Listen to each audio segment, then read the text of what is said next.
Sir? Hello, my name is John Connor, and I would like to oppose all the pro-choice legislation and support the pro-life legislation. I would like to specifically talk about the Freedom 7837, which I feel would target pro-life people in a public space. They are just on a public sidewalk. They're not on the property of the abortion clinic. They do not block any access to it. I would also like to talk about 7303. As someone else testified, the ultrasound is already being performed by Planned Parenthood before the abortion. The med student who was testifying earlier said there was a study that the vast majority of women, it does not affect their decision. That implies that there is a minority that do see the ultrasound and it does affect their decision. And do they not deserve that choice? Do they not deserve that information?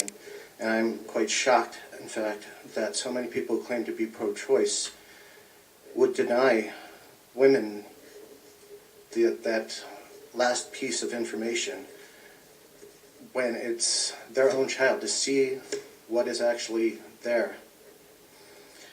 7330, to recognize the fetus as a human life. Science has already determined that that is a human life. It's, despite what everybody has said, if we're intellectually honest, we know that's a human life.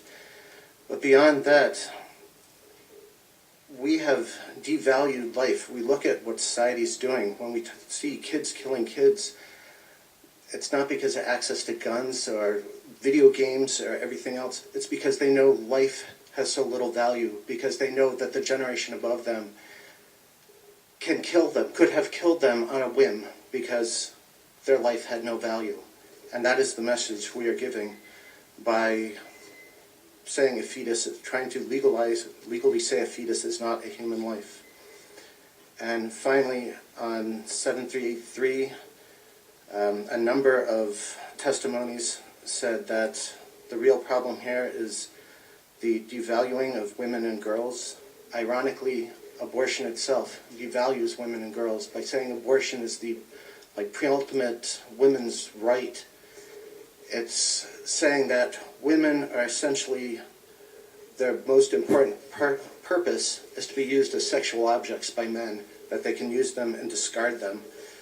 Thank you, Mr. Connor. Do you have one more sentence?